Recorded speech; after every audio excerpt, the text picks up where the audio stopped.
Hi, I'm Jonathan Sim. I'm a lecturer of philosophy here in NUS. I teach both classical Chinese philosophy and philosophy of computing and data analysis. Hi everyone, I'm Xinyu. I'm 24 years old this year and I am a fresh graduate from NTU Chinese Studies. So in a few months' time, I'm going to undergo the training at NIE and become a Chinese teacher. Okay, so what does being a Chinese Singaporean mean to you? For me personally, I think it means like knowing how to speak Chinese, knowing like the traditions and customs of being a Chinese, for example, the important festivals that we celebrate. Wow, okay, this is actually quite a hard question to unpack because I spent 12 years in a Catholic school, and if you've been through a Catholic school, most of them are actually very anti-Chinese lah, right? So we will high-five each other for failing Chinese and all that. For the longest time, being Chinese was very alien to me. You know, it was largely just being Singaporean. But then, when I started being in NUS, that's when I started thinking more about my own Chinese identity, and it started because I got a chance to study Chinese philosophy in English. I won't say that I see my Chinese identity the same way as most Singaporeans.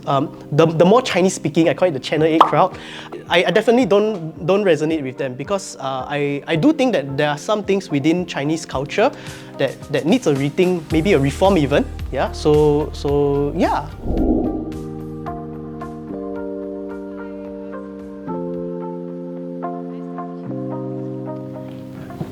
Okay, so hi Xinyi.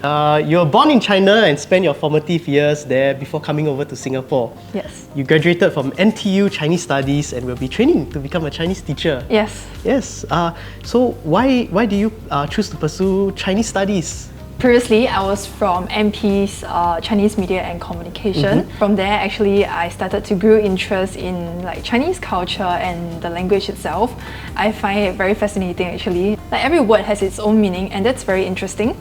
Yeah, so because of that, I decided to study Chinese studies in NTU because I really like the language. So I hope that I can get more like future Singaporeans to like the language as well. So I decided to become a Chinese teacher. Oh, yeah. That's great, that's great. Okay, so what about yourself? Hi, Jonathan. So I see that you're a university lecturer who teaches Chinese philosophy and the philosophy of computing and data analytics.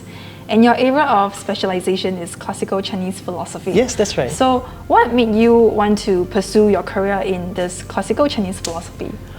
Okay. Well, it started back in my undergraduate days. Chinese philosophy never popped into my head, right? Then one day someone said, "Hey, why don't you give this a try? They're offering it this semester. You might like it." And I said, "Yeah, okay, sure, why not?" And I already had a curiosity because I spent 12 years in a Catholic school. So I was like, okay, this could be an interesting chance to learn. There were times in the past where I tried to learn and they all offer it only in Chinese. So this. Here in NUS they offer in English. I was like, okay, sure, I'll give it a go. And then I fell in love with it. It's so refreshing to learn that societies can run so differently from very different starting points. And it gave me a certain kind of mental flexibility because I was like, okay, I can think in this way and then I can easily switch perspective and kind of like be a different person. Oh, that's very interesting. Yes, thank you. How come you didn't thought of like learning Chinese philosophy in Chinese? Oh, because I failed Chinese. Very simple, yeah. I failed Chinese. The only reason why I can come to NUS is because the year I was doing my AO Chinese, Taman was Minister of Education and he made one change. To go to NUS, you only need a D7. Ooh. Before that, you needed a C6. And many of my peers actually, not my peers, my seniors, right? We all failed Chinese and many of them left the country because they couldn't go to uni.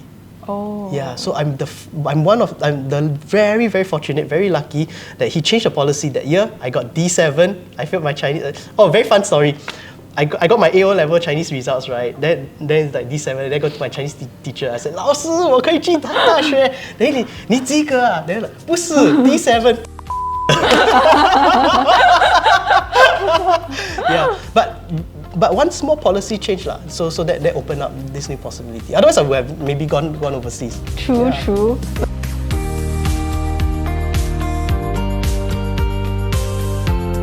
I think for me, a very important part is my family background and my upbringing. Okay, so I was actually born in China, and I lived there until I was like, I think 5 or 6 before I came Singapore. Yeah, so my family is quite Chinesey, and we use Chinese as our as the main language to like communicate at home. So growing up, like in primary school, if I have any Chinese homework, my mom would make sure I do them well and that it's not floppy, and she supervised me for my homework basically. Because actually back then when I was still young, I wasn't too fond of Chinese. Not that I dislike it, but it was just like meh for me. Yeah. But as I grew up, I kind of started liking the culture, the language, and starting to appreciate it.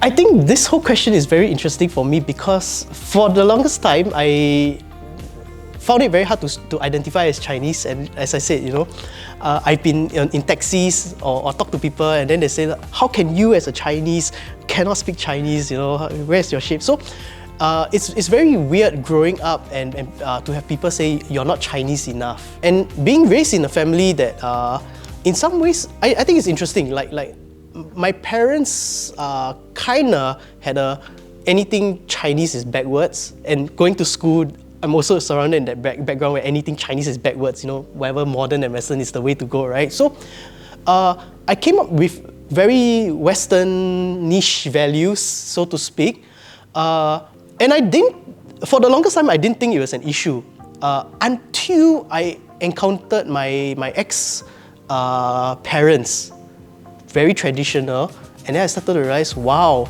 the kinds of values they prioritize are different from what I prioritize, and it was so easy to just for both sides to offend each other. But what do you think are like the values that let's say you identify with as a Chinese Singaporean, or what do you think are the values that are important to a Chinese Singaporean?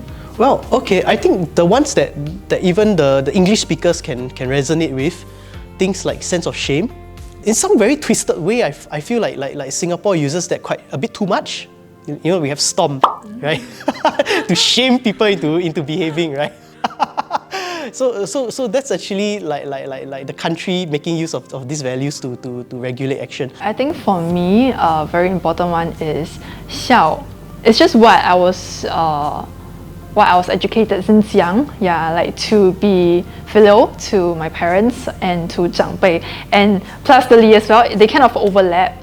And another value would be 廉, so that would be thriftiness. Okay. Yeah, so I think that has influenced me because when I was young, so I would read a bit of like Chinese poems, for example. Okay. Have you heard of Min Nong? Maybe you heard of it if I read it out. Sure. So it goes like 锄禾日当午，汗滴禾下土，谁知盘中餐，粒粒皆辛苦.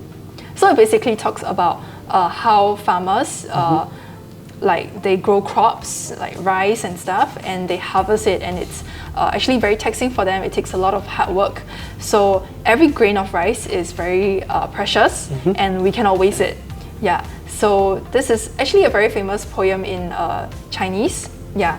So because of this kind of education style, I grew up to be more like thrifty. I noticed so far we've been talking about very Confucian values, right? Yeah. Are there any like let's say Taoist or Buddhist values? Okay, personally, I think I am more traditional, like traditional Confucian kind of Chinese. Yeah, because when we talk about Chinese culture, usually Confucian is the dominant one.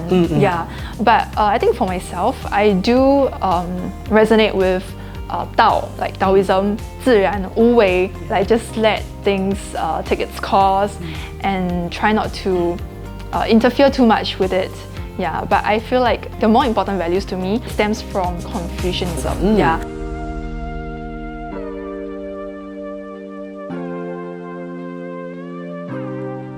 Actually, do you identify as Singaporean? Actually, yeah, I do identify as Singaporean, but I feel like the Chinese values that I have, I wouldn't relate it to like Singaporean Chinese. It's more of just Chinese. Yeah, I think it's also it has something to do with my upbringing. Yeah, I would say. I think As I mentioned before, I think we need to rethink how we can define cell, especially for the increasing number of broken families, people from dysfunctional families. How can they still be regarded as filial if they come from backgrounds where the parents completely neglect them? What about Yeah. Li? Like Li, what you oh, say. of course, Li is very yes. important for Chinese, but in English there are different definitions. Yes, correct. Yeah. I think we can recover Li, and it's very interesting. I was talking to someone the other day, and the person was like, no offense, but I think Li is such a terrible concept because Confucius will just say, what's the best Li? Oh, let's look back in time to the Duke of Zhou and all that. Well, they have the best Li. So one of the flaws that I agree with is we sometimes glorify the past a bit too much. That it makes it harder for us to adapt to modern times. Newer problems like AI and we're going to have new problems in the near future where people are going to have AI friends or even AI lovers or whatever, right? What I'm hearing is that the number of Singaporean youths who cannot speak Chinese is actually increasing, right? At the same time, I'm also learning that from my own students, they're saying that they're not learning much from their parents these days. I recently talked to this mother. She's a researcher actually, and she said, now her kids are speaking in Gen Z speak, and it terrifies her so much because these are English words. She understands English words, but not when her daughter strings everything together, and it scares her so much that she doesn't feel competent or dare to intrude into her daughter's life anymore, to share anything. In terms of the transmission of Chinese values, whether it's Singaporean or even Chinese, I do worry that there's just a break in transmission, that more youths are not learning the values, maybe at primary school, but then once they hit their teenage years, there's that break in transmission, and it continues now even to university, because I do have students asking me all these questions. Yeah, I am quite worried. But I don't know, maybe from your perspective, how do you feel about it? Yeah, I do agree with what you say. Like, I am worried as well, and I do think that the youth these days, especially like the young generations, they don't speak Chinese as much, and they only do that because I think like in a primary school or like secondary school, it's required, it's compulsory for them. But because they're not interested in it, subsequently after that, they don't use the language. One of the reasons why I choose to become a teacher, a primary school teacher, is because I hope to cultivate their interest in this language and the culture since young. That's what I hope to do. I find it very interesting because the people who are so-called defining the values of Singaporean Chinese tend to be the majority Chinese speakers, But I like to say there's a divide between the Channel 5 crowd and the Channel 8 crowd, yeah? They're not talking to each other. Why? The interests are different, the values are different, the amount of overlap is so small. Yeah, I think I'm fortunate to have this journey where I get to think and evaluate the kinds of values that I have, because it got me thinking, if we just leave the discourse to Chinese speakers, and if we solidify this discourse on Chinese values while leaving out the English speakers are going to say, hey, we don't identify with these values.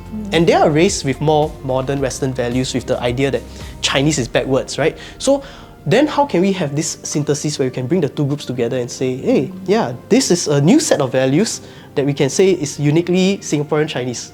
Yeah, I think this might be a very interesting way to go. Wow, Yeah. I like that thinking. Okay, thank you. I think it's very refreshing. I've never heard anything like that. Do you have any takeaways from today's conversation?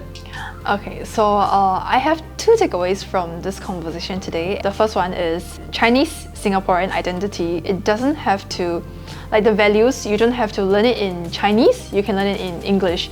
You don't necessarily have to speak Chinese to be considered a Chinese Singaporean. Personally, to me, speaking Chinese is very important as a Chinese Singaporean, but I think he changed my view. I'm more open to the possibility that even as a Chinese Singaporean, you can learn Chinese values, you can learn Confucianism or other things from English, and you can still learn the true essence of it even if it's not in the original language. The thing that really struck me was how when we talk about Chinese values, it's very Confucian-centered.